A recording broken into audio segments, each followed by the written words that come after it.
Alrighty. Let's just wait for some people to join us before we start. And I do need to create a better intro, though.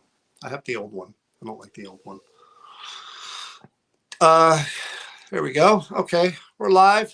Just wait for a few minutes for people to come on. I don't know how the YouTube people comment before we even start. It's kind of strange. All right, here we go. Good evening, everyone.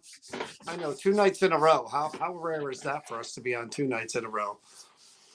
I'm going to wait for a few more people to come into the room because I don't want to start. So we have to go over. Okay, there we go. All right. Good evening, everyone. Good to see everyone. Nancy, Rosa, how's everybody doing? Uh, we are joined first time ever on our stream. We finally have someone who does Bigfoot research. Uh, I actually came across Mike kind of by happenstance. I was scrolling through and somebody else's feed popped up and I saw the YouTube link and I saw something about New Jersey and I'm like, they research Bigfoot in New Jersey? And I'm like, I gotta watch this video. And I watched the video and I'm like, okay, I gotta see if I could find this person. So I reached out to him, asked if he wanted to come on. Hence, here's Mike. Mike, pronounce your last name for me. That's Familant. Familant. Oh, I like that. Yeah. Okay. I was I like, tell people it's like Camelot, like the Prince Camelot with I was an going to F say that. on the front. Yeah, it's just the easiest way to describe it. even spelling it, I'm like family ant, Family family ant. ant. Yeah, that's Camelot. familiant is the other common one. Yeah. Yep. Okay. So besides, we're going to kind of jump around here. Yeah. Okay, but I want to start with what your YouTube page is so people could look that up and then they could find your YouTube channel and where that they can actually see videos of what you do. So maybe mention that first. So Yeah, it's everything. The handle is at Shadow of RedEye. I know YouTube has a new thing that you just put in at Shadow of RedEye and that comes up. And that's also my Instagram and my Facebook page is In the Shadow of Big Red Eye, and that's the name of my show.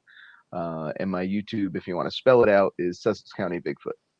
So Shadow of Big Red Eye or Shadow of Red Eye or both. In the Shadow of Big Red Eye is the name of the show, right. And then Shadow of Red Eye is just the handle. Okay. Shadow So of Red Eye, yep. Okay, now we talked a little bit before. You know that we're into the paranormal aspect being spirits and spirit research and communication, all that stuff. And so everybody has their own story in our field about how and the why and what happened to get them into that particular field. Bigfoot research, from the time I was a kid, like everyone else, I loved UFOs. I loved spirits and Bigfoot. And Loch Ness was another one that I was really into. I'd read the books in the library. How did you get involved with researching Bigfoot? Yeah, well, it's an interesting kind of story. I was living down in Florida at the time. I lived down there for like 5 years. For those of you that don't follow me, I live in Sparta now. I was born and raised in Sparta, so I'm New Jersey, Northwest New Jersey. But I lived in Florida for a couple of years and moved down there for a girl, which was a terrible idea. Of course. Then I was watching Finding Bigfoot on TV. I was working at a beach resort in Sarasota, and I was watching Finding Bigfoot on TV, and they were like, "Hey, if you want to come out with us, you can come on an expedition." And I was like, "Oh, that's so cool!" So now, how many years Mhm. are we talking? How far are we going back here? This is 2011. Okay. So a couple years. And then I had never camped before this thing, right? And this is like a 3-night, 4-day camping trip.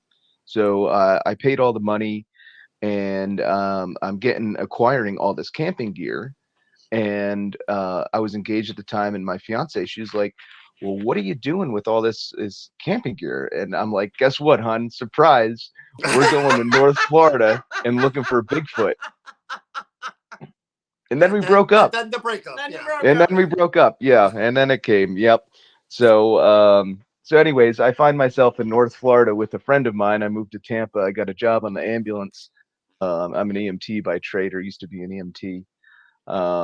And I was working, and I picked a partner who was the weirdest partner that I had. And I said, "Jimmy, do you want to come look for Bigfoot in North Florida?" And he said, "I've always wanted to do that." And I said, perfect. And he's my best friend to this day. It's perfect. So, anyways, we end up in North Florida a couple weeks later, and there's like 50 people there, right? So we camp away from everybody because we're like, they're not going to find Bigfoot with 50 other people here. You know what I mean? And we thought everybody was weird because they're looking for Bigfoot, right? Yeah. So nothing happened. The whole trip, nothing happened. It was a bunch of good hiking. Um, Witness talking to witnesses and stuff. It was really cool. But nothing in the way of Bigfoot happened.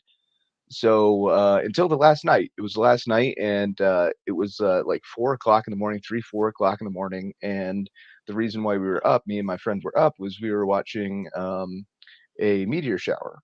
Okay. So it was kind of cool. We liked the night sky and whatever. And so, anyways, we're watching this meteor shower, and we hear a tree knock, bam, from one side of the camp. And I instantly thought it's like the people that put on the show or the expedition, because we paid so much money to come on this, and we had no activity. So I'm like, oh, they got to be messing with us to. And then we hear a tree knock, bam, from the complete opposite direction. And I'm like, man, these people are pretty good, right? They got to be have walkie talkies and stuff, um, and then nothing happened or whatever until about maybe 10 minutes later. We're just sitting there, and you hear come crashing through the canopy a fist-sized rock, and it lands about 10 feet away from us. Hmm. And I'm like, this is my first time camping ever. Okay, so my first time in the woods, and I'm like, nope, this is how horror movies start.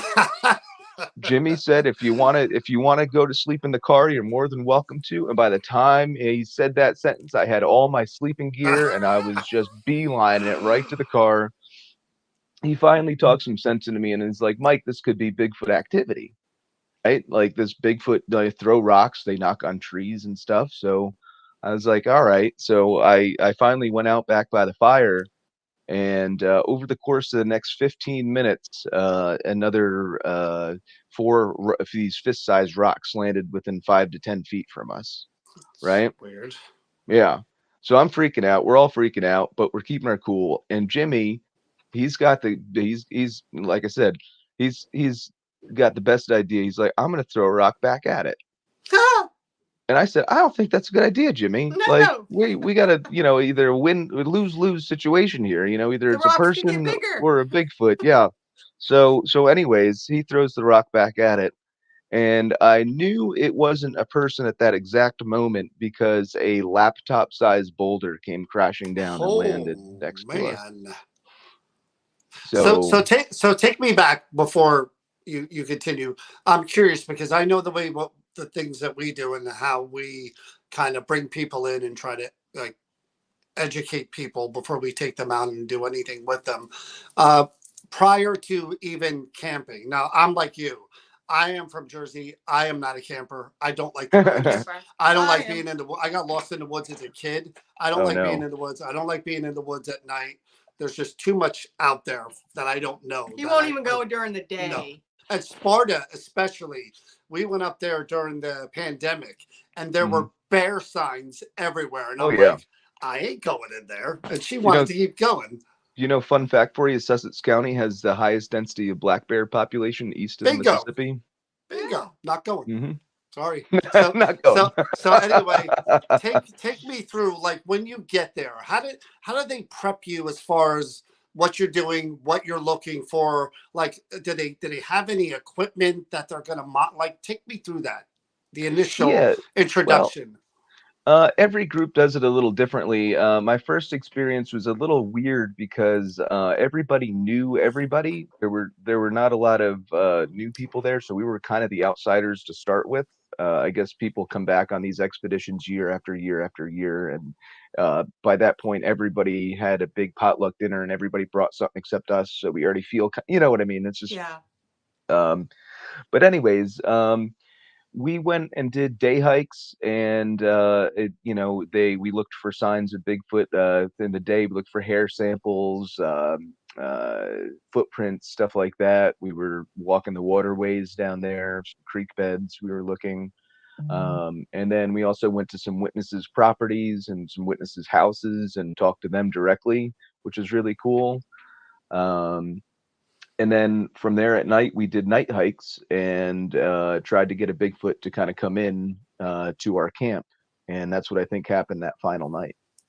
So the people you mentioned that are kind of that you talk to, the witnesses, what are their stories? Like, give me an example of what are the things that they're experiencing and seeing out there.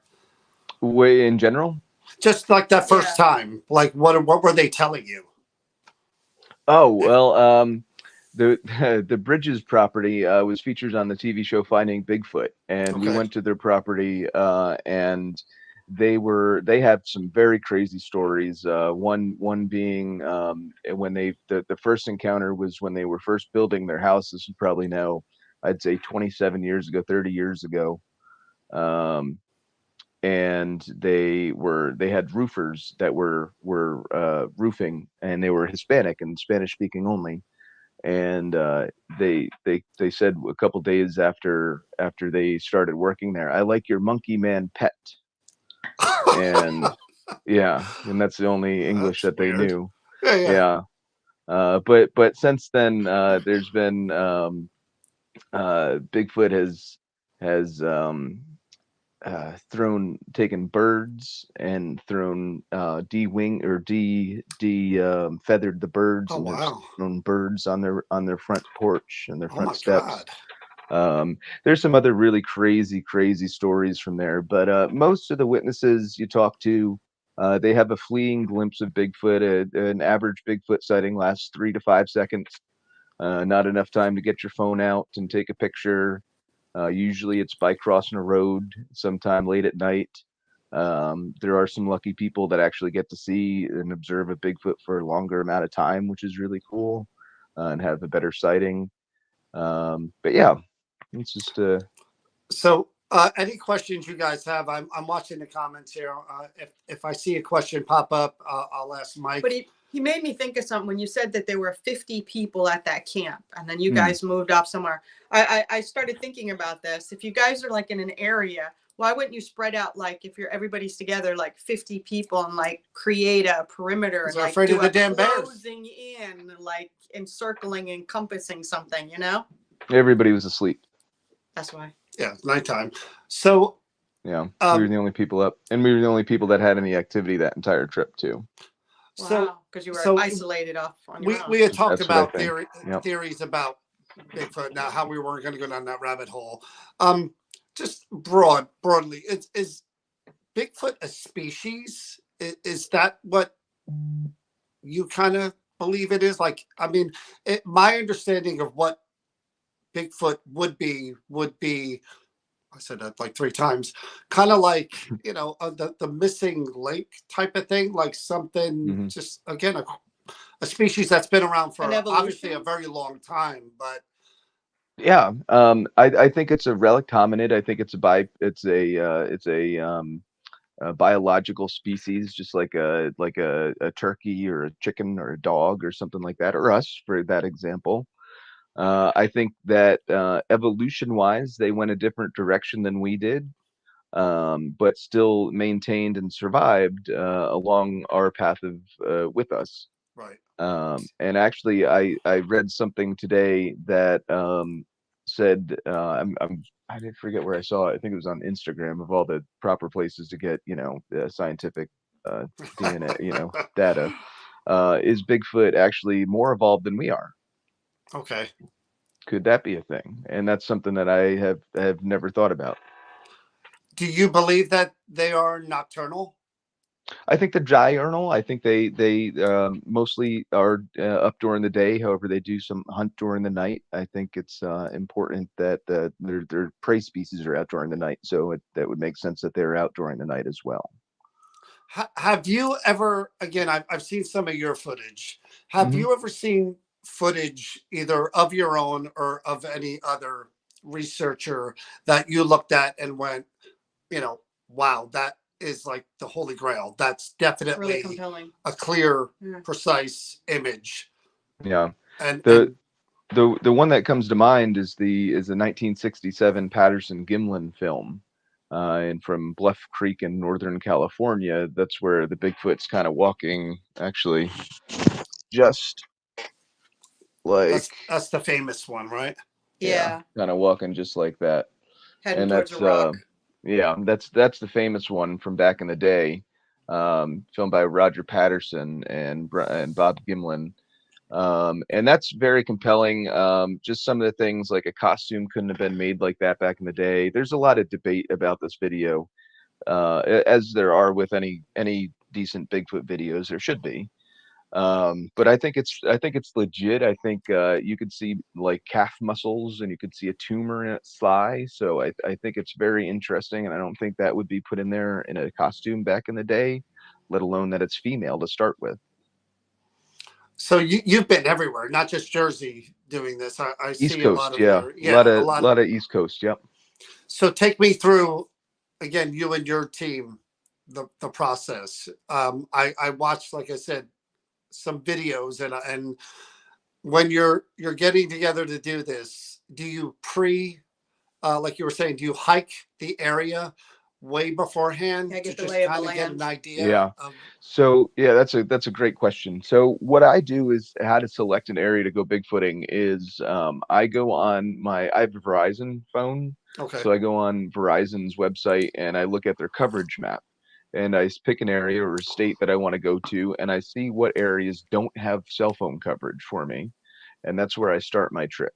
And that's where I start to look for. Then I overlay that map with maybe Bigfoot sightings or places that I've been before or campsites, yada, et cetera, et cetera. And the reason why I do that is because I am on a vacation when I go Bigfooting. I don't want there to be any distractions or any distractions for my team. So I think that's important. And then you also, there's where there's no cell phone service, there's not a lot of people, which is a great spot to start anyway. But Bigfoot need a couple things. They need shelter, food, and water, just like humans do. If you have a spot like them, you have or with those three things, you definitely have the possibility for a Bigfoot sighting. Um, and then I know you said before you didn't realize New Jersey had sightings. We're actually number 7 in the list of sightings for the state. Really? Yeah, yep. We have Sussex County has 58 current sightings. Yeah, and Yeah. that's I compiled all the sightings from every different database and from my own things that Before I've you ask him a come question, across. I don't know why I thought like Northwest, Seattle, all those areas, Oh, that's the Montana. hot spot. Yeah, Yeah, yeah, big time in the Pacific Northwest and the right. Oregon, Washington State. Definitely Bigfoot hotspots out there. But I think there's like 2,000 Bigfoot in the United States, and I think 9 of them actually reside in New Jersey. 2000. Now, again, where does a number like that come from, you think? It's an Just based on average. sightings, It's kind of per. based on sightings, locations of sightings, the frequency of sightings, and stuff like that, as well as you take the a population and what you need to have a surviving population of a large bipedal primate, which is around 2,000 species. You need to have at least to have that breeding population to maintain that species. and these are like documented and collaborated sightings, right? Not just like Correct. just somebody There's calls up multiple and just sightings I'm just in like the area. right. Here's the thing too, and I don't. Again, I'm not trying to sound like I'm asking a funny question here. No, no, please. I'm sure everybody's got This questions is about just, this. I'm fascinated by this. So for me, this is my first exposure to someone who actually does this. So how do you know the difference? Is a Bigfoot imprint more human than say a bear? Hmm. Is it like a human foot but bigger? I mean, is that really what you're looking for? Or is it more kind of like ape like, or is it?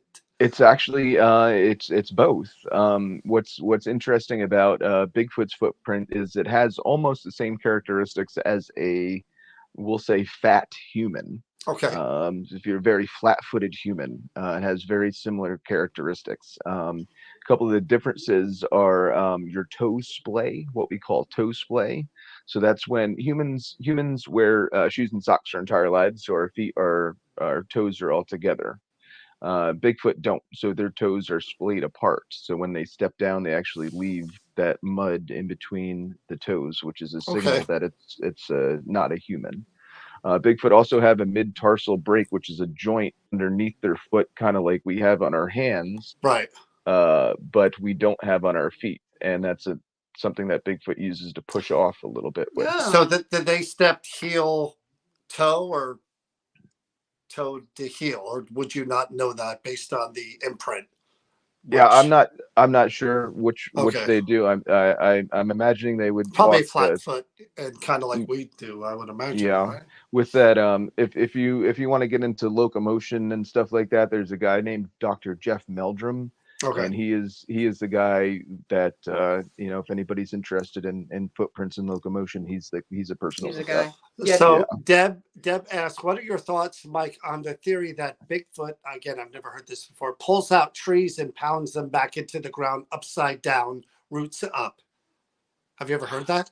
Yeah, I found that in Sparta one time. What? It was an upside down tree, and that's something that just doesn't happen. I was hiking one day during the winter it was, and just normal hike. Everything was fine. Went back like 2 weeks later with the snow on the ground, but no crazy storms. But there was a tree that was upside down over the trail, and suspended. It wasn't like shoved into the ground, but it was suspended. Um, so you have to ask yourself, it was totally way too high for a human to do, and outside of human range, a human couldn't do that. So you have to ask yourself, what could do that, and what would Well, do that? well, there's a good question. No, now you made me think because again, watching the video, I know that you were looking for footprints near kind of creek beds or areas where there were like mud and water. Obviously you could find a Source. better, Yeah. For survival. Why Mhm. not? Wouldn't it be like after a day like today, where there was not a lot of snow, just maybe an inch, and it's Mhm. kind of that thicker, icy snow? Why not go out around those times? Because I think it would be really obvious to see. Or do they hibernate like bears? I don't know. Well, that's a loaded question. You're lucky, A, that you only got an inch of snow because we got five. Oh, okay. And no, the winter is a great time to go out and look for Bigfoot footprints. It's a great time to look for any kind of wildlife footprints, that is. Right. I had a gentleman in 2014 contact me and say he's a school teacher from in by the city, by New York City, and he's a science teacher for high school. And he every weekend he comes and rides his bike in the winter up in High Point State Park, and he finds thousands, quote unquote, thousands of Bigfoot footprints. So he's like, "Do you want to come see him?" And I said, "No." But I said, "No, of course. So, yeah, bring me up there." So we went up there. It was a fresh snow, just like you were describing. It was like 7 o'clock in the morning, fresh snow on the ground. Nobody was in the parking lot because we were the first tire tracks in there. Met the witness afterwards. He pulls up, and we start walking about a mile and a half down this fire road in High Point, and we come across what can only be described as a Bigfoot footprint. Wow. Did you get a Uh, picture or did you Oh yeah, document? yeah, for sure. I don't have it with me, Okay. but yeah, we can. It's on the Sussex County Bigfoot's Facebook page, so you can see it over there. Yeah. The reason Um, I asked you because I'm walking my dog this morning. And again, we didn't get nearly as much snow as you did, but there's one particular field where a house was that they tore down.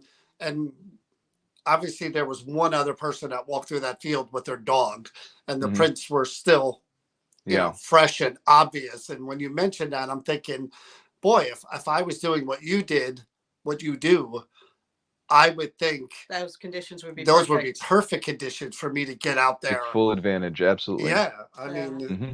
yours are going to be I the got only a little prints out there. different of a question though, and this is like I did I grow got to up ask the other going questions too. I did grow up in the mountains and going hiking and going up and camping. And even as a kid, we were allowed to go off on our own and go up in the mountains and stuff. So for me, it's just like, do you bring anything to protect yourself just in case? Because there's not just Bigfoot. There's that's what you're searching for, and I don't even know what you would do to protect yourself from that if it Yeah, charged. there's not much you could do, I don't think. Yeah, no, But there's other wildlife out there. yeah, that's true. I No, used to no bear carry. spray or none of that. Oh yeah, well, you know where I'm going. I used to carry bear spray. However, I accidentally hotboxed my friend's Jeep and bear maced ourselves with Oh it. my God! So tell me you got that on film. it's on my YouTube channel. It is. Oh, I gotta see that. That's I bad. Yeah. gotta see that. It took me 3 days to open my both eyes. Oh my God! It was really bad. And then I took a shower after I got home. That's like the first thing I did because I wanted to get it all off me. Wrong idea because it all went down and dripped down into the nether regions. Oh my! And let me Just tell you. compounded that one. Yeah, but still, but the point So is no, that, I don't carry mace anymore. yeah, but that happened one time. But aren't you concerned though that, hey, you could be out there and come across a bear or something like that, even Wild though dogs. it did happen Yeah, I definitely have a knife on me at all times. against a bear? Yeah, I mean, listen, if a bear is if a bear's charging me at that speed or whatever, I mean, I got bigger fish to fry. I'm not gonna be able to get my mace out in time for that. Yeah. So I understand what you're saying, but I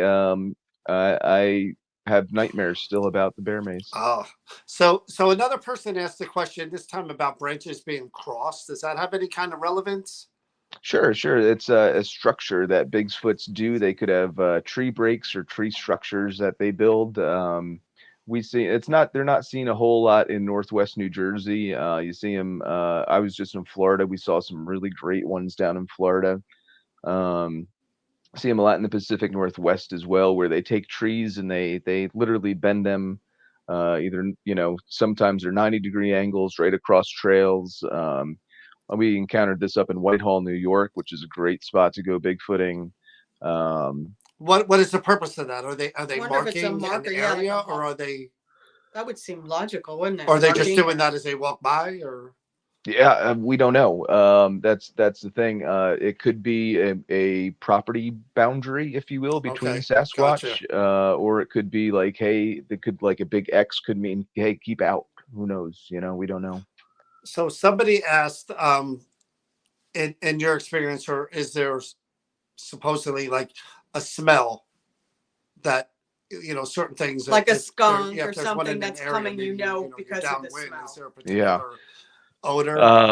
The Bigfoot down in the south, the skunk apes, if you will, down in South Florida, there's known to have this smelly aroma to them.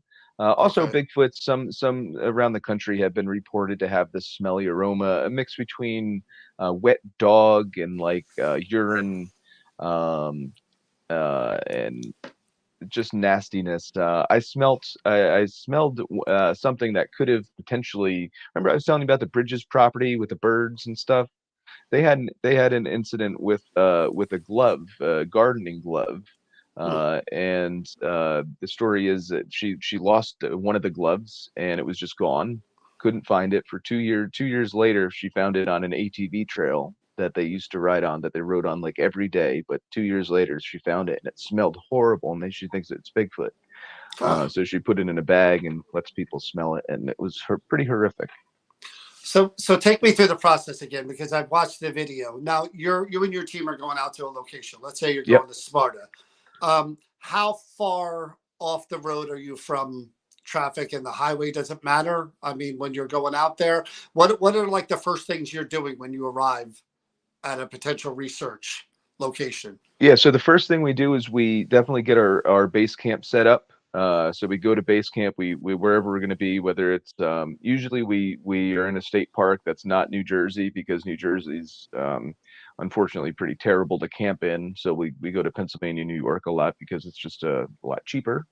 and easier. But anyways, we get a base camp set up, and then we do a scouting expedition, which is where we go around, look for areas that we could go at night. Um, but and then also look for those footprints, like I was saying before, and whatnot. And then at night we take our thermal imaging cameras or night vision cameras, and we deploy some game cameras out as well, in hopes that we try to lure Bigfoot into us, kind of like fishing. Now, again, not to sound like I'm. You're good. You mentioned about luring Bigfoot into you. Mm-hmm. You mentioned the birds, ripping the birds apart. Did you? I'm sure you've tried it if you've done this. I mean, open I've not container. tried to rip a bird apart. No. I'm talking about like open containers of like food, like having a. Yeah. You know what I mean? Just Like you would do for bears. would Yeah, come, they tell but- you not to have food out. You got Yeah, to tie it to a tree. Yeah, All that about good bears, butt too. wood. Yeah. Right. So you would think to lure a Bigfoot in, you'd want to do the opposite, right? And try to leave food out, right? So what we do is, in the past, what I've done in states it's legal. New Jersey is not a state that it's legal, so you cannot bait animals in New Jersey. Nope. Right. In fact, for you. But I was in a state that was legal, and what you could do is you could take a peanut butter jar, and you could open it up, and whatever, and kind of like close the lid. Okay. And I actually would hang the peanut butter jar about 8 feet off the ground, and in hopes that a Bigfoot would come along and know to unscrew, which would show locomotion and opposable thumbs, in a way that a raccoon wouldn't be able to, because it's just hanging there. So that would be the way to get the evidence of Bigfoot, and then hopefully it will stick his hand in, get some, and then we'll get hair samples, fingerprints, etc. Now I'm watching the one video, and I think it was What'd you say, Whitehill, New York? Whitehall, yeah, Whitehall, New York. I'm watching that video because that was a video that was shared on the link. It's the same for us in what we do, in that there could be things going on. We're in the dark as well when we're doing what we're doing most of the time, and we're seeing things or hearing things as they're going on. But we don't have a production crew behind us or the best IR cameras with the widest, of range. course, yeah. So you guys are filming something out there in the woods, and you or somebody kept saying, "There it is, there it is, there it is," and it was kind of behind a tree, but it was hard to kind of see what you were seeing. What were you seeing in that video? Exactly. Yeah. The that was the Whitehall Class B Bigfoot footage that I filmed back a long time ago. I think that's what you're talking about. And the thing with that is, it was right outside the capabilities of the IR light. Right, which I figured. And yeah, and that's a shame, because we've gotten pretty close with our with flashlights in Whitehall. We've gotten to the point where if our flashlight was like 10 lumens brighter, we'd be able to see this thing, but we can only see the outline and the eyes type of thing. That's happened more than once to me. What happened in Florida as well. But is that what you were seeing out there? Were you seeing Yeah. the full shape or just the face? Yeah. Mostly it was the eye glow, but occasionally you could see the outline of the figure. And it was just there from this went on for a little while. Yeah. So yeah. It wasn't moving. Was it watching you watching? It was moving back and forth, and then it actually moved to a different tree at one point. So it definitely at no had point movement are to you it. like, what is this thing going to do next? I mean, that fear never. No, kinda- we have to, as investigators, we get closer to it, and we just started we I know started that. doing the kind of hopping motion. I'll go forward one time, keep the night vision on it, then you go forward, and vice versa. Yeah, because you even had the flashlight. You kept Yeah. putting the flashlight down, and I was wondering, it's not, from what I was watching, it wasn't leaving for there was a good at least 3-4 minutes there. Yeah. So again, I was like wondering, was it just watching you, wondering what you were doing, and just kind of like checking you out for a while, and then Or maybe you're getting too close to something, and it's just like it's almost like geese. You know how like geese are? Geese, there's always the perimeter that they watch and pay attention. And well, that property has a long history of Bigfoot sightings on it. That's why we were actually there.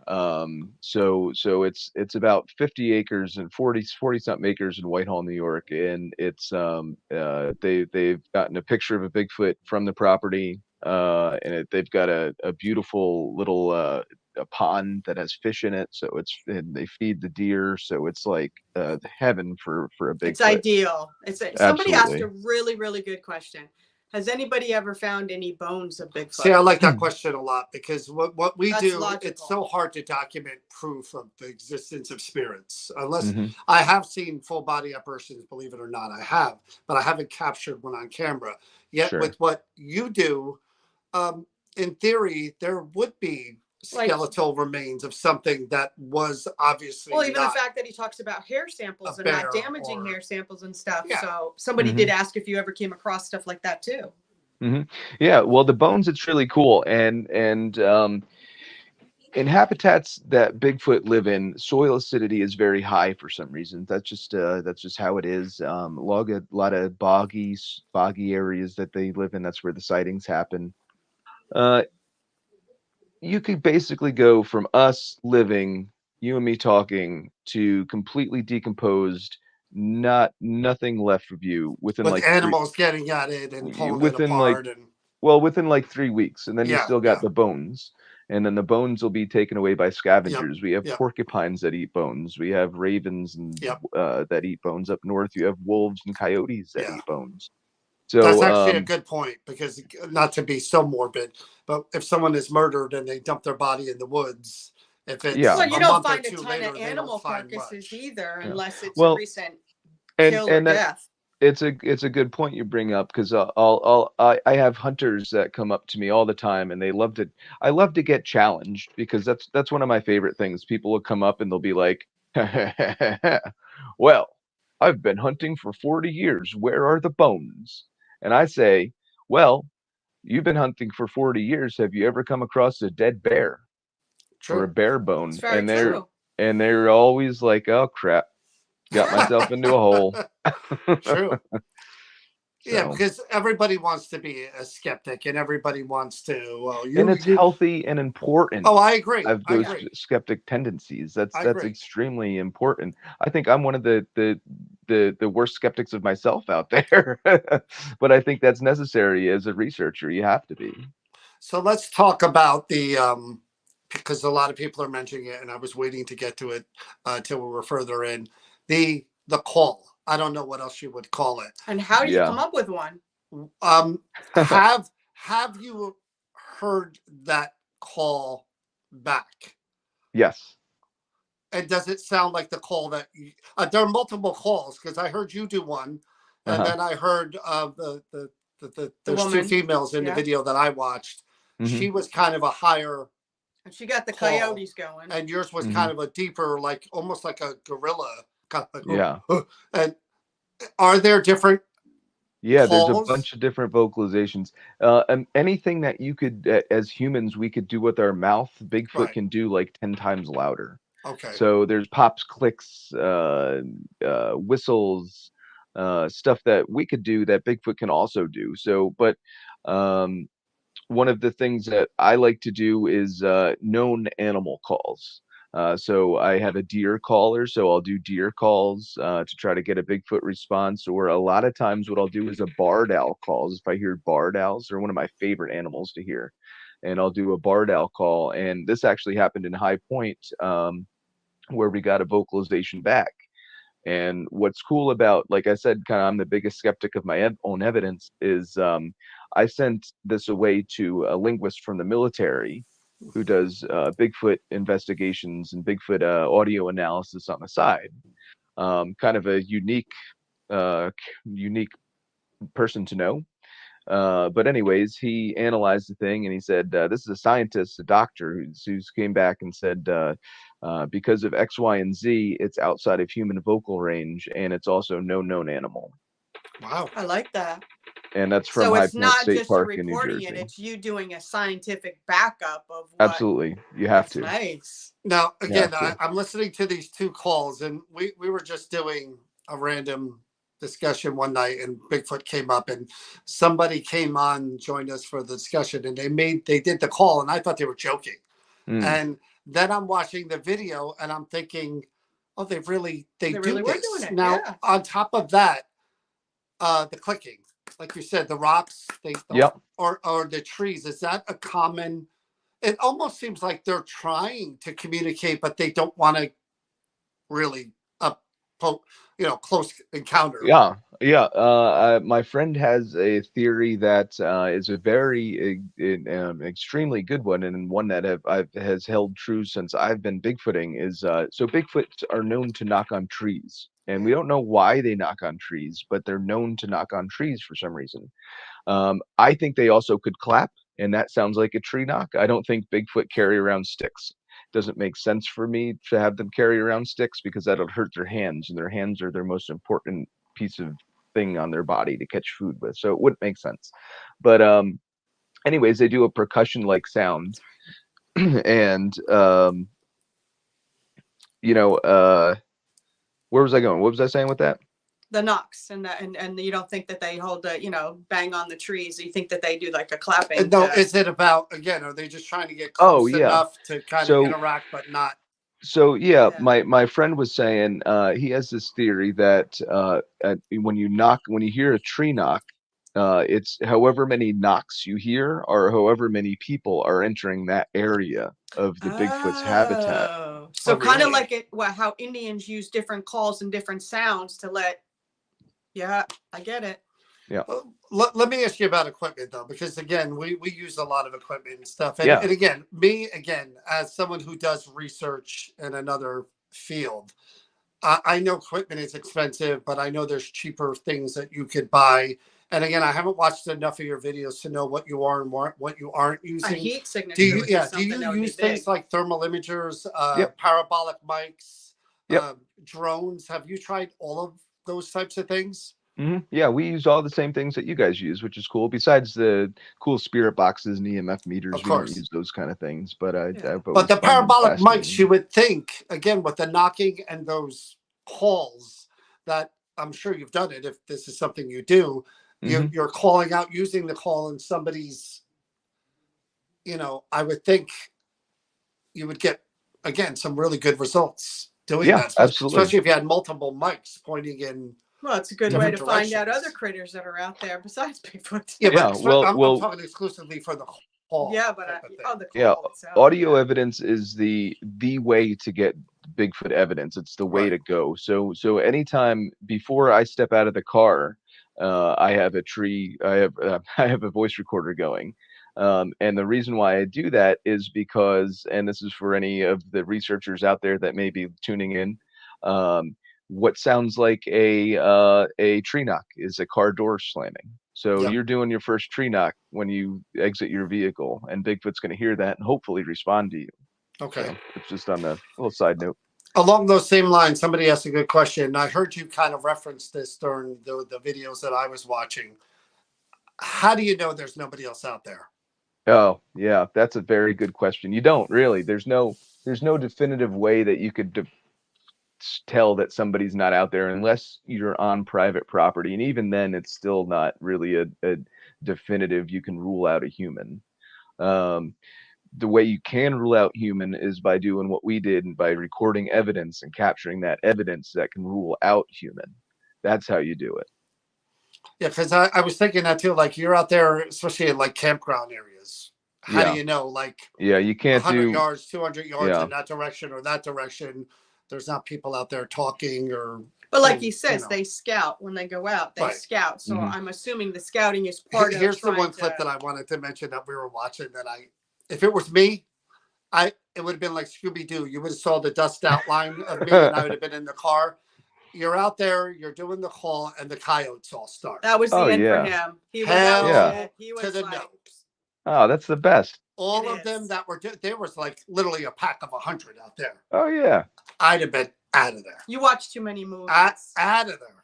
Cocaine Bear now. There's all kinds of weird stuff out there. Really cool. And I do have to bring this up because I don't know what this means. Deb goes, do you believe Bigfoots are omnivores? Omnivores. I couldn't read it. And what do you think about gifting? Okay, cool. Two very good questions. I think they're omnivores. I think they eat what bear eat, actually. And I think that's, I would think that because if you overlay a Bigfoot population map with a bear population map, or a Bigfoot sighting map with a bear population map, they're almost the exact same. So that would lead me to believe that they eat kind of the similar things that bear eat. And what do bear eat? They eat berries, grasses, shrubs. Fish. Sometimes you have a dumpster diving Bigfoot, fish, sometimes deer, sometimes. So yeah, I think. And the other question about gifting is, I've tried gifting in the past. The thing with gifting is that for those that people that don't know what gifting is, it's a habituation thing about leaving a food or an item over and over again and trying to build up a Like an repetition offering. of Yeah. Bigfoot over time, kind of like the mouse and the bell type of Yeah. thing, you know. Um, so that happens. People that have that are very lucky to be able to have that. They have to build up a real, true repertoire and reputation with these Bigfoot And to get wouldn't you them to have to trust take each and other. put a cam out there, a hunting cam, to try to capture that it's actually Bigfoot taking it and not something else? Yeah, and then everybody says that you put out a camera and then your gifting is done. You've ruined your chance with them. So, and Now, that's again, that's why that's if you Bigfoot live in that can. area. If you probably live in an area where they're frequent to be seen, you probably could try that gifting, right? I mean, you're not going to try it if you're camping out there, because what are the odds that you're going to Yeah, yeah. develop that rapport? This happens over years and years and years and Right. years and years. Well, Um, and someone else asked too, like, we do ghost hunting and we also do events. Somebody asked that, do you do events where people can go mm, Bigfooting with you? yeah, I used to. And then I realized that the liability is a little too much for me, bringing people out in the middle of the woods, hiking at night type of thing. If someone falls and gets hurt, that's on me. Unfortunately, that's the way the world is today. I'm trying to look at ways around that, and I'm looking at a possible South Central Pennsylvania public expedition this coming fall. But stay tuned for that. I'm not sure. Waivers wouldn't help you with that, having people sign waivers? The waivers are just another thing to get you in trouble with, you know. It's you have to word them right and everything You too, do. and Yeah. it's I'll do it remotely, but I'm not getting out there in the woods and with bears and stuff. Then you're not Coyotes and experiencing it. bears. No Then you're not way. experiencing then you're it. never gonna find Bigfoot. Not to mention serial No. killers that are out there. That's a big thing. Yeah, we went to Gettysburg and we were out there, and he Serial killers. there was a guy that pulled up in a truck, and I've always grown up with, you confront what's there and you let him know, like, and he was like, "What are you doing?" You know? This guy pulled up and he parked and he just left his truck running with the tinted windows in an area Oh, nice. where nobody was at but us. We were out there. I'm quote, waiting for unquote, him to come ghost out. hunting. And this one walked towards the truck and not away from them. Yeah, So nice. so just like what we do, again, we do this. We've been in this field a long time, and I'll watch the TV shows and I'll criticize some more than others. You don't have to mention any shows in particular, but did you ever watch do you watch those shows and think this is 100% legit, the right way that they're doing it, or it's more TV than what we do? When I got into Bigfooting, I watched every show out there, and Okay. then I after I got more into it, I realized that all these shows are not accurately portraying how Bigfooting is. So in 2016, I decided to make my own show called In the Shadow of Big Red Eye, which is, I pride myself on the realness and the trueness of the episodes and the expeditions. I don't have. You mentioned before that a big production. I don't have a production company. I do everything myself. It's all in-house editing. I'll produce it myself. I'll do, and I think that's what makes my show kind of unique. And what stands out is that I don't need to do it for the views and the ratings. That's not why I do it at all. I just do it because people kind of like my show, and I like doing it. So, That's what you're doing right now. Yeah, exactly, We're the 100%. same way. I mean, Somebody actually not brought for up money, a good it's not point. for- If you were able to corral a Bigfoot, would Hmm. you want to capture it or just document? Oh, yeah, I don't know. That's a good one. I'm totally no kill. There's some people out there that want to kill a Bigfoot, and unfortunately, science needs a body at this point. Hopefully, fingers crossed, that won't last forever, and it won't be too soon. We can move ahead with this eDNA thing. But until then, science needs a body. Not something that I'm gonna do. I want to know, my goal is to know what threw rocks at me. I want to figure out what threw rocks at me Bingo. in Florida. And Bingo. Yeah. if I have that class A encounter and I see him, then I think I'm going to be good. Then I'm going to know, Yep. okay, there's a Bigfoot out there. I'm, I think that's cool. Obviously if I could get some documentation, if I could get some DNA or footprints or yeah, anything like that to corroborate the sighting, of course. But as of my goal and my mission, my end game to this is to I just want to know what threw rocks at me. That's all. Is that what hooked you? Those rocks being thrown at you? Do Yeah, you think if yeah. that hadn't happened, that would have ended it? Oh yeah, yeah, yeah. Because I was totally not on board with the whole Bigfoot thing at that point. Going into night 3, I was not on board with Bigfoot. Yeah, Um, I like that though because I'm the same way. I got to see it to believe it. And yeah, for us, like you, the quote unquote holy grail is to see a full body apparition in front of you to go, even if, like you said, even if you can't document it because you can't get your camera or your camera's Yeah. not up. Something Just doesn't I've happen had quick. that experience where I've seen a spirit in a stairwell. mhm, As real as I see you in front of me, she was there and then she was gone. So right. for me, I have that. Like you're saying, I have that on my shelf. Whatever I do in the research that I do from that moment on is Yeah, just for my own It knowledge and energized my you. own, yeah. It made yeah. you question But things. what you're doing is much different than what we do. But I want to go back Mhm. real quick to the TV versus what you do. Um, Again, what do you think is different about what you do as far as what you've seen on those shows? I know the editing and what you Yeah. film is,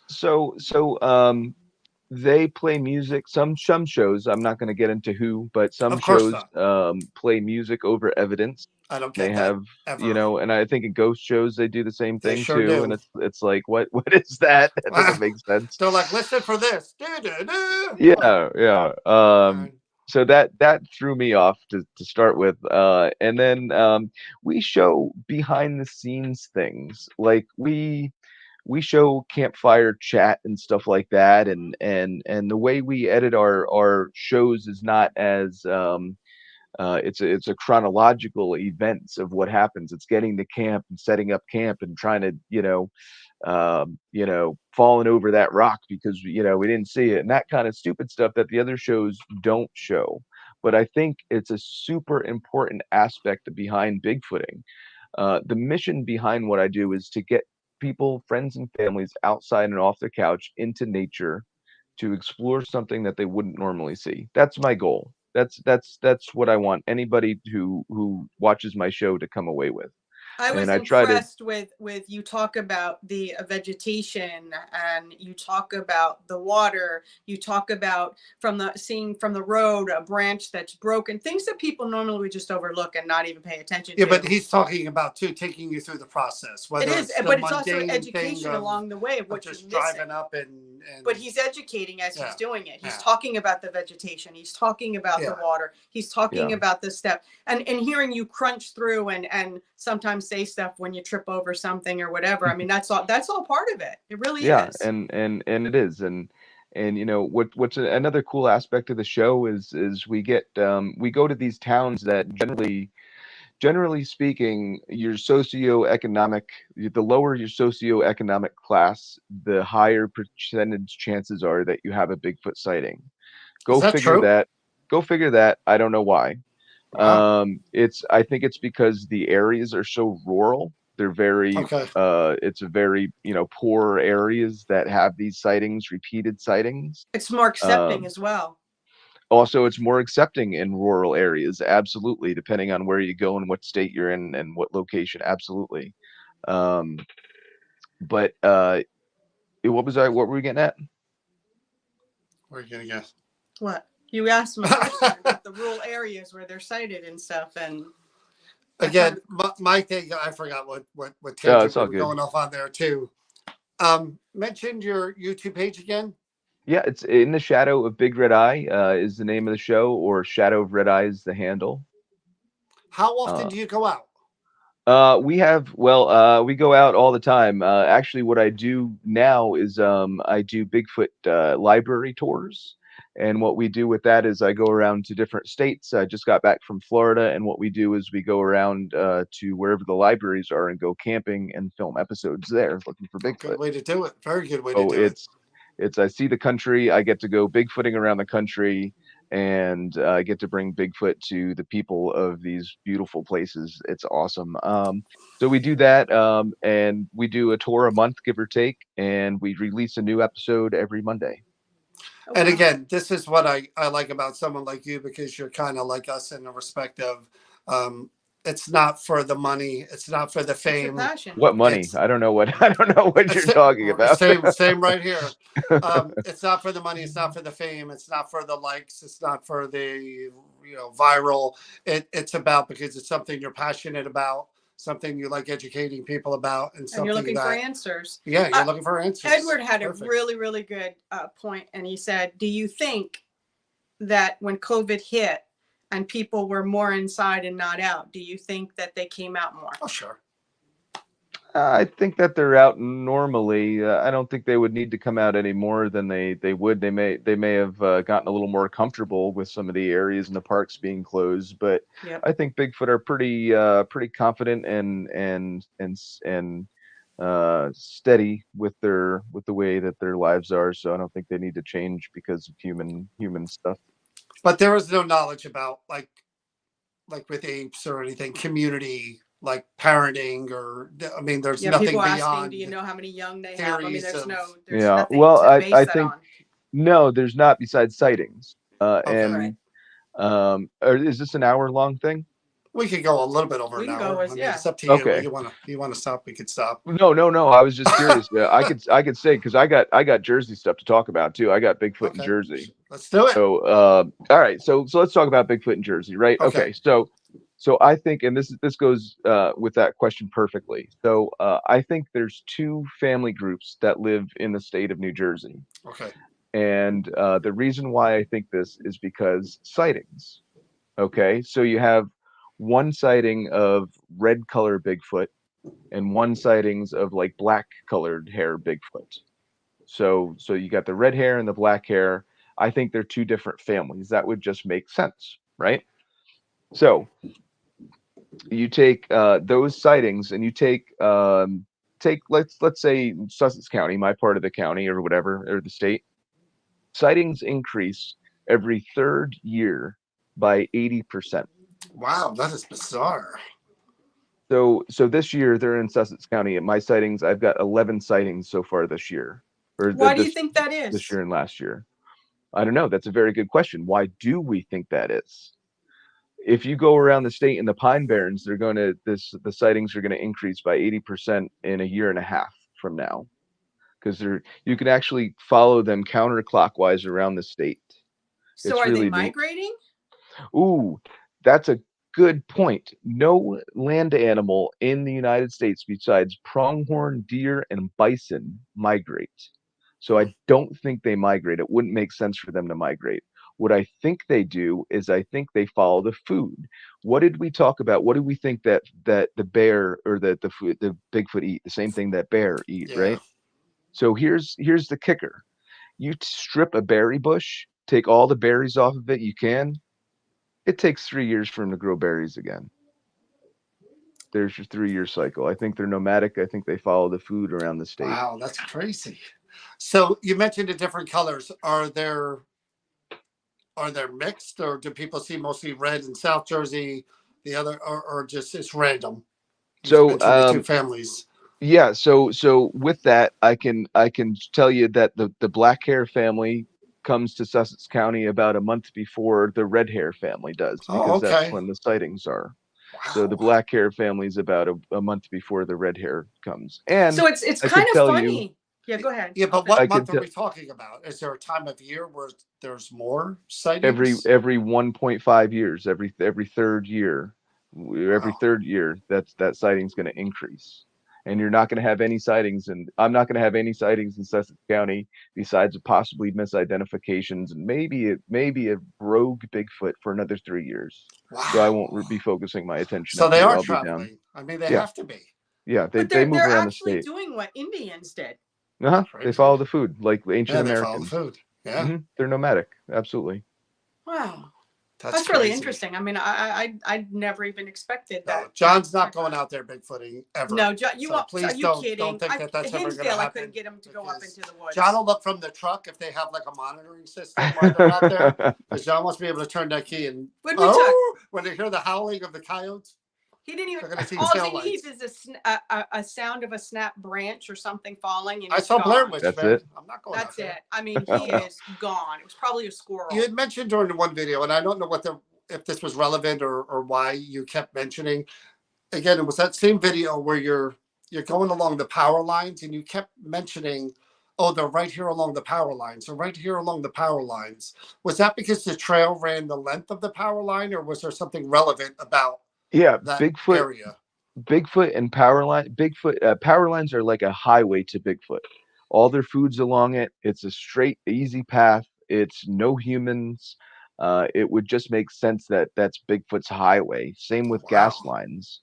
That's why I know that's where I got that vocalization from High Point that came back unknown, whatever. That was along a gas line in High Point. Huh. So they definitely use those corridors to travel 100%. That's why we always, if there's, one of the second thing I look for besides cell phone service is power lines. If I could find a place with power lines or camp by power lines, boom, that's where I'm going to be. Wow. 100%. Hey, Why do you Would've known. think with more awareness and people going out and doing what you're doing, why do you think they're still so hard to track down and get a really good feel for about the evolution of them, where they came from, what their Yeah. family life's seen, if they're impact? Where does that come? Why do we have such a hard time with that? Well, you got to look at the numbers first off. I think there's not, like I said, 9 individuals in the state of New Jersey, 9 Bigfoot that reside in the state, and I think there have to be Bigfoot that travel in and out, obviously for population reasons. But 9 that kind of reside in the state, and if you take 9 people, just take 9 intelligent people such as us, and drop them in the state, and you said, go ahead and find them. You're not gonna find them. There's no possible way within all the land in New Jersey that you're gonna find one of 9 people. And you mix intelligence. Obviously, there's intelligence involved. Now you have intelligence. You have to ask yourself, how intelligent are Bigfoot? yeah, Can exactly. they, do they have a language? Can they speak to each other? We don't know. Can they make fire but choose not to, or do they not know how to make fire? We don't know. You had mentioned again the rock throwing. Has that ever happened since, or was that the one and only That time? was the one and only Isn't time. that crazy? Your 1st time out and then never again. I've had rocks thrown at me when we were surrounded by Bigfoot in Whitehall. That was a cool story. We had rocks thrown. They hit the trees behind us actually, and that lasted for about 7 minutes. That's on our YouTube channel as well. That was from Whitehall. So again, I can think back to my David Letterman top 10 things that have happened to me in the paranormal genre experiences. Name 1 or 2 things besides the rock throwing that really stood out to where it was like your holy, moment where you were like, this is it. This is keeps you legit. This going. is real. Yeah. It's the small stuff that keeps you going. It's that finding that little that possible footprint, or recording that sound that you get back, and it's like, oh yeah, I got something good. But it's more than that. It's this. I think the second encounter that I had was in the Green Swamp in Florida, and it was it had to be the account that made me a believer. The rocks weren't enough. I don't think the rocks were enough to set me off to be like, okay, something's probably in the woods here. So then we went back out a couple weeks later to this other swamp, and it's in Central Florida, and we were doing Bigfoot calls like it was my job. Like I was doing a Bigfoot call every 2 seconds because that's what I saw him do on TV, right? So anything with a brain would have known that there's two idiots walking around the woods screaming and would have gotten out of there, right? I mean, any Yeah. animal with intelligence would have gotten out of the area. So here we are with this, million lumen spotlight and a Bear Grylls machete, and my buddies, I'm doing Bigfoot calls, and my buddies, we come across two pairs of eyes. One was red, fire engine red, and the other was like an aqua blue color. And we were like, hello, hello. We thought they were people, and we didn't realize that people don't have eye shine because we were so new to this whole being in the woods at night thing. So we thought initially it was poachers, and they were out hunting at night, hunting the deer at night or the whatever at night. So we were like, hello, hello. We're just Bigfoot hunters. We'll go back to our camp and whatever. No reply, silence. Like not even a cricket, like silence. And then the one pair turns and looks at the other pair. The blue pair turns and looks at the red pair, turns and looks back, and then blinks at us. And boom, out of there. Nope. Wow. Yep. That is cool, though. So to this day, we went back and did a recreation. The eyes were at like 7.5 feet. To this day, the only thing that it could have possibly been, to my knowledge, would be either a Bigfoot, or two Bigfoot, that is, or a pair of owls of different species sitting next to each other on a branch that wasn't there. Okay. Yeah. But it's good that you at least think about the logical and don't automatically jump to everything as Bigfoot, because that's what we have to do too. I mean, we're in these buildings and things are happening and we're hearing noises. You do have to kind of try to quote unquote debunk and think within the lines. You have to go to the logical before. I tell you what, I am fascinated though. I would, in theory, I would love to do it because I love the idea of it. But if we could do it like in a building somewhere, if there were, and that's the thing. See, I went on one ghost hunt once, and nope, not for me. See, that's weird. I am not going to do that. I'd rather come across a Bigfoot because I could see a Bigfoot. It's you tangible. Can't see a ghost. Yeah, you're right. Do you nope. You're up in that. Do you know where the Sterling Hill mine is? Oh yeah, that's right next door. We do ghost hunts in the mine. You should nice. Come check that out. I would love to. I would love to. I'm not going out looking for Bigfoot though. You could go do what we do. Right across the road is some great Bigfoot habitat. See what I mean? I kind of figured that too. No way. Mike, I appreciate it. Talk to the website again, the Facebook, the social media. Oh, I forgot to even mention my actual whole website. It's kind of new. So it's shadowofredeye.com. That has everything. Shadow of RedEye. What is that a reference to? Yeah, so in 1972, a state park ranger in High Point State Park saw a pair of glowing red eyes. He went on record, and the newspaper got a hold of the story and dubbed it Big Red Eye, and that is now Sussex County's or Northwest New Jersey's Bigfoot. It's been seen all over the country since. That's their catchphrase. I didn't know that either. Yeah. Wow. So like in Ohio, you have the Grassman, and Florida, you have the skunk ape and stuff like that, and in Sussex County, New Jersey, we have that Big Red Eye. I prefer the Grassman myself. Real quick, someone did ask, do you believe in the Jersey Devil? Oh man, I should have said that. That should have been an off-topic thing. That should have been. Yeah. We won't. No. Tonight's about Bigfoot. We're not. No, that's okay. It's actually I have done a lot of research in the Pine Barrens, and I'll tell you, I've never come across any evidence that a Jersey Devil exists. No way. That's not to say that one didn't exist, one couldn't exist, one doesn't want to exist. I just physically have never come across any tangible evidence of a Jersey Devil. And that's a fair statement. But I do have to say, we got to give a shout out. Patricia Guest just posted all of your links. Oh, Patricia, thank you so much. Yeah. So again, go Jill. through your social media again, so people have that, and I know she posted it, but. Go ahead and mention YouTube and what other. YouTube is Shadow of RedEye. Instagram is Shadow of RedEye. Our Facebook page is In the Shadow of Big Red Eye. And our website is shadowofredeye.com. Mike, I appreciate you doing this on such short notice. It was Hey, really cool of you to this join has been us. fun. I had a great time doing this. We should do this again sometime. Well, I hope we didn't come across as being. I mean, we really was don't know anything educational. about this. No, we had No, no we could, clue. and we could get into much more in-depth stuff too. So, I mean, Okay. anytime you want to do whatever, just let me know. Yeah, definitely. And because you're in Jersey, again, we'll be up that way a lot. Maybe we could, Let's get together. Yeah, for let's sure. do that. For All right, sure. Mike. We won't go Bigfooting though. No. Maybe during the day. If the Bigfoot are out during the day, I think about Okay. it. But all right, we might go lines, near power lines and roads. There has to be a Dunkin' Donuts too within a mile. That's my Bigfoot criteria. All right, Mike. Take care. Take care. All right. Good night, everybody. We'll Good night, see you everybody. tomorrow night from the Creeper Gallery, 7:30. 7:30. Oh, let me get rid of that.